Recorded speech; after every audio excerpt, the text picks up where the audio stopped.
Salut les gars, aujourd'hui on se retrouve pour l'ascension du mont Fuji.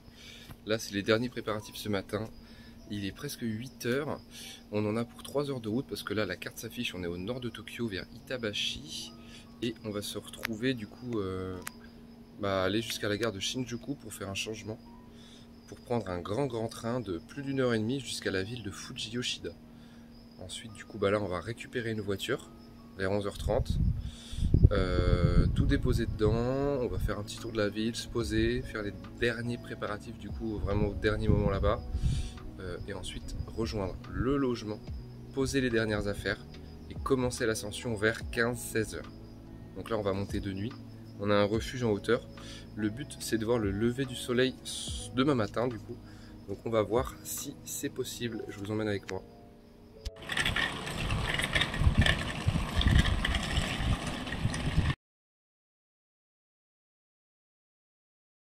Pendant qu'on effectue le trajet vers ce fameux mont Fuji, faut que je vous en parle justement. Donc le mont Fuji, c'est un stratovolcan. Donc un volcan, toujours considéré comme actif. Sa hauteur, 3776 mètres d'altitude. Si vous voulez comparer ça à la France, c'est plus haut que les plus hauts sommets des Pyrénées. Il est toujours actif, ce qui peut effrayer certains grimpeurs, mais sa dernière éruption remonte à 1707. Ce mont est le sommet le plus haut du Japon et est considéré comme sacré par les Japonais. Alors pour gravir ce mont, comment on fait? Je vous ai déjà fait des vidéos pour savoir comment réserver tout le protocole, tout ça si jamais vous voulez le gravir, mais on va un peu récapituler. Il existe 4 voies principales pour rejoindre ce fameux sommet de 3776 mètres d'altitude. Ces 4 routes sont plus ou moins empruntées et plus ou moins compliquées. Donc il y a la fameuse route Yoshida, la plus classique, la plus empruntée.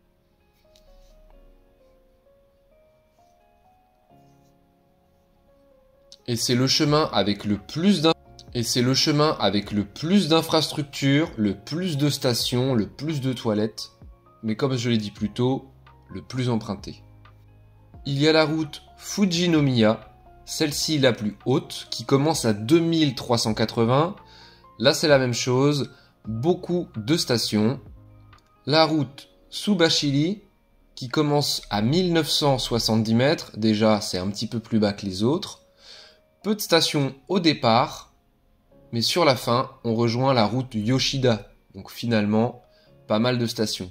Quand je dis stations, c'est des endroits où on peut manger, faire une pause, se reposer même, quand on fait une ascension de nuit. 4e route, la plus compliquée selon moi, la route Gotemba, qui commence à 1440 mètres, donc quasiment 1000 mètres plus bas que les autres.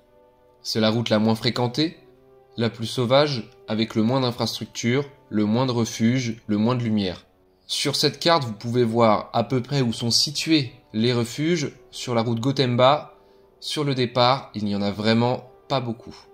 Alors notre objectif, réussir à atteindre le sommet avant le lever du soleil pour pouvoir le contempler au sommet. Pour ce faire, nous devons partir l'après-midi, la veille. Nous devons absolument arriver avant 4 h 30 du matin. L'ascension se fera donc de nuit et il faut s'équiper en conséquence, par exemple des lumières frontales. Depuis 2 ans, il n'est plus possible de gravir le mont Fuji comme on veut. Maintenant, il faut réserver à l'avance, obtenir donc un permis d'ascension payant, limité. 4000 personnes par jour seulement peuvent monter ce mont pour lutter contre le surtourisme. Mais pour gravir de nuit, c'est un petit peu plus compliqué. On ne peut pas monter le mont avant 3 h du matin et après 14 h de l'après-midi, sauf si l'on possède une réservation dans l'un des refuges dédiés. Donc si vous voulez gravir le mont Fuji pour contempler le lever du soleil, vous devrez faire une ascension de nuit, puis dormir un moment dans une des nombreuses stations proposées sur chaque route. C'est bon, on est arrivé à Fuji Yoshida les gars. Là on se dirige vers la voiture qu'on a louée. Puis on se retrouve quand on a la voiture.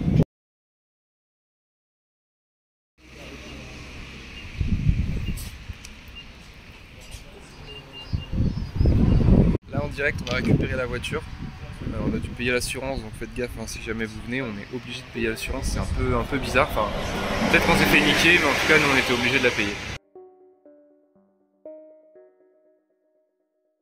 En direct, on est dans un petit centre commercial, on est en train d'essayer de choper des petites barres protéinées, des trucs énergisants. Donc là c'est un vrai centre commercial par rapport à tous les endroits qu'on a pu voir jusqu'à maintenant. C'est pas vraiment un 7-Eleven ou je sais pas quoi. Donc je pense qu'on va trouver notre bonheur.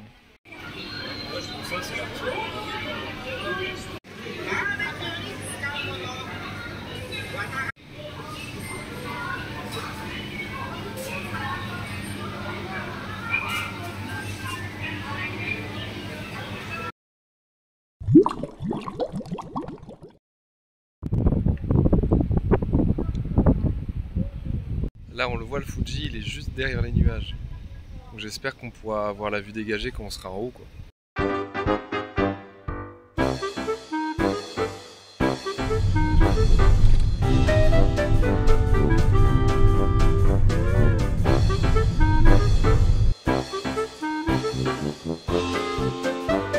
On est bien arrivé au logement, Ryokan. Je vais vous faire un petit tour du propriétaire.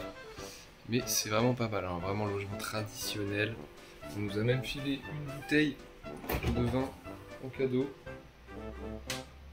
Bon, vin d'Espagne, parce qu'il a dit vin de France un peu trop cher. Mais voilà, je vais vous faire un petit tour. Pour la route Gotemba qu'on va emprunter, il faut en moyenne à peu près 7h30 pour monter et 3 heures pour descendre. Ça reste une moyenne, selon le niveau, ça peut différer. Là, je ne compte pas la nuit qu'on va passer. Et pour comparer, le sentier Yoshida, les gens mettent en moyenne 5h, 5h30 et descendent en 3h30, si on utilise le même chemin. Il peut y avoir une légère difficulté liée à l'oxygène, mais c'est souvent léger, ça peut être des mal de tête, des problèmes liés à l'altitude, hein, on n'est pas tous égaux face à ça, mais pas de risque vraiment mortel, rien de très dangereux. Il n'y a pas d'escalade à faire, ça reste, on va dire, une sorte de randonnée extrême, longue, mais accessible sans aucune connaissance d'alpinisme.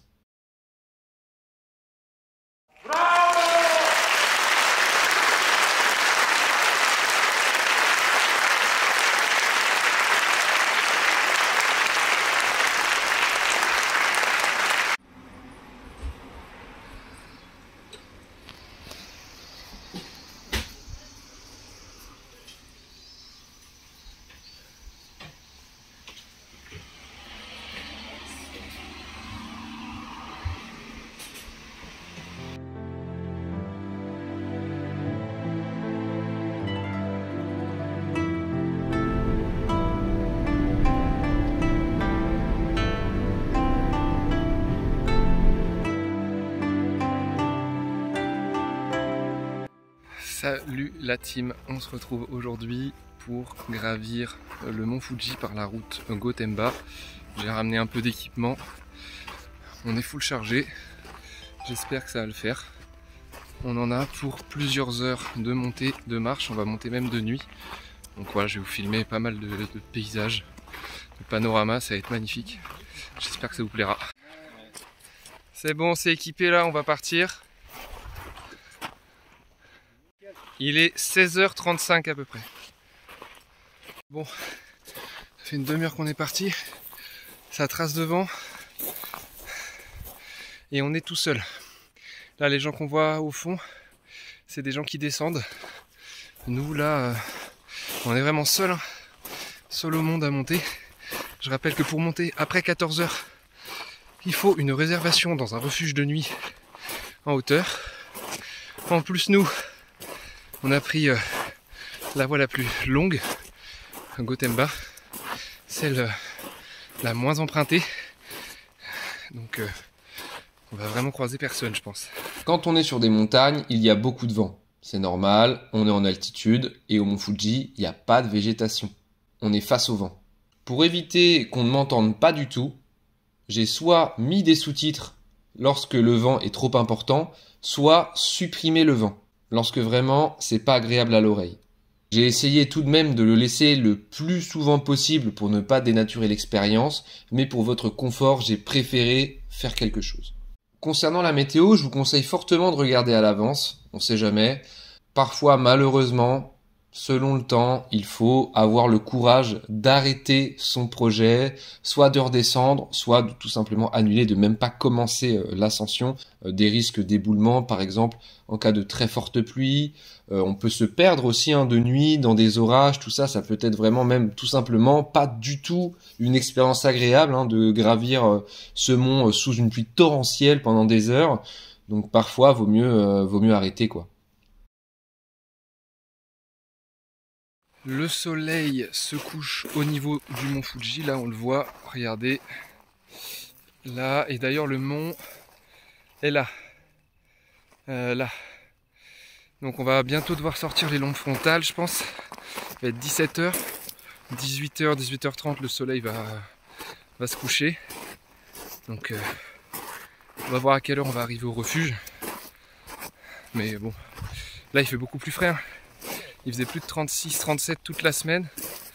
Et là il fait bien plus frais. C'est agréable. Bon, la nuit continue de tomber.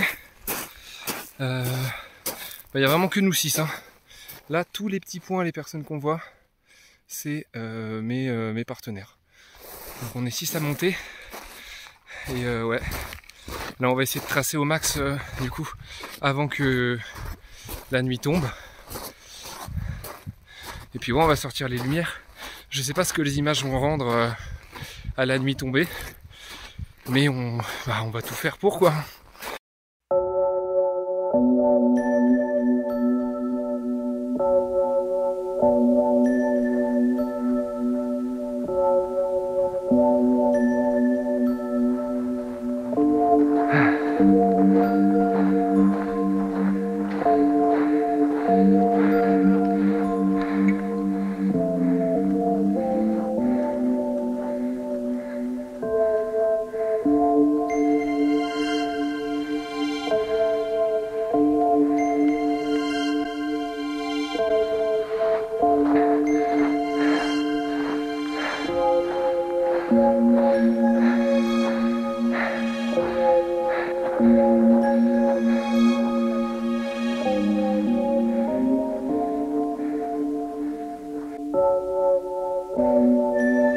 Bon, je sais pas pourquoi, mais parfois la caméra a l'air d'être floue, c'est un peu bizarre.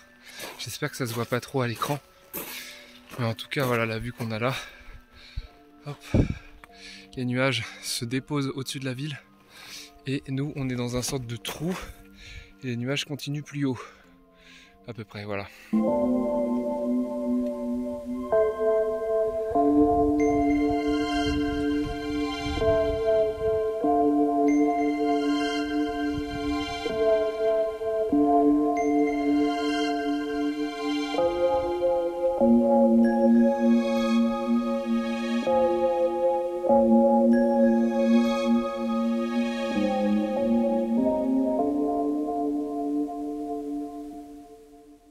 Ça y est, on rentre dans le nuage, regardez.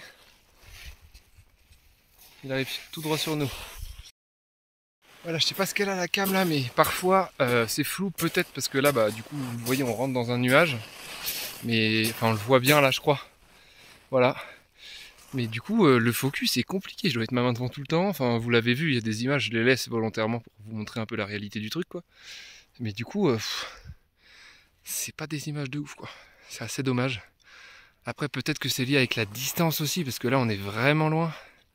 On est déjà au-dessus de pas mal de nuages. Là, on voit la lune ici. Je sais pas si on la voit là. On la voit pas encore, je pense. Mais voilà. On va bientôt arriver à la 6e station. Là, on va franchir la barre des 2000 mètres d'altitude. Ça va être pas mal. C'est à partir de 2500 souvent où l'oxygène devient un peu difficile. De ce que j'ai vu, c'est 20% des gens ont des petits soucis de balles de tête. Bon, rien de grave. Mais faut parfois se méfier. Donc, vaut mieux prendre son temps pour monter.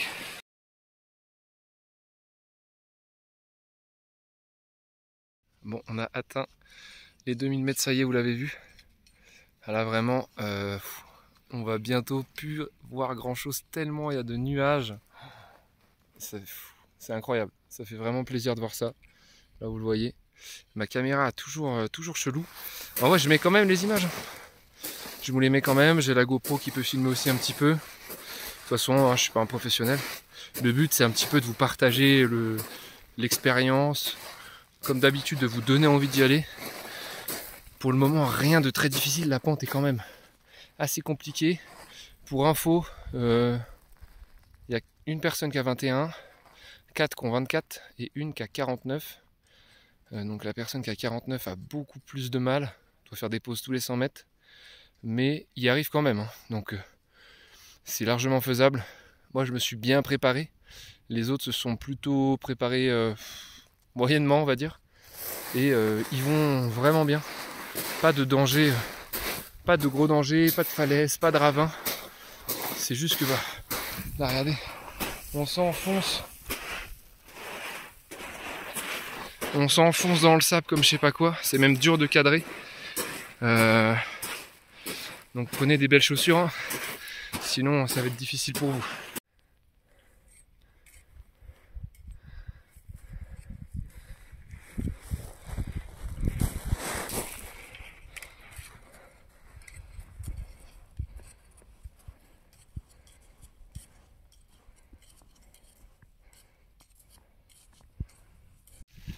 Ok, c'est bon les gars, on a mis la polaire. Là on s'habille plus chaudement. On commence à mettre la frontale. La nuit tombe et on entendait peut-être un orage à côté là, dans les nuages. Et on pense que là-haut, c'est la station.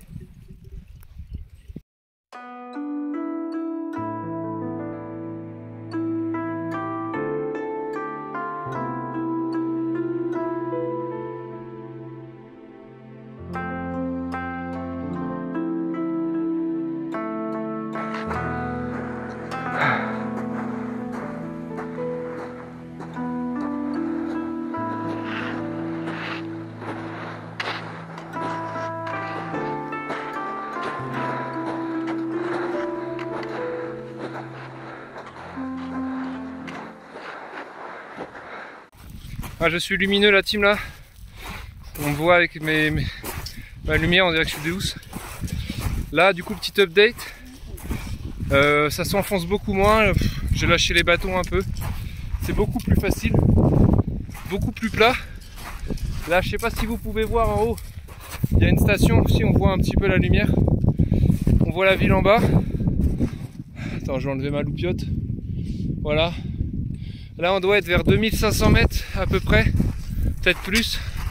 Donc ça va. La température est toujours bonne.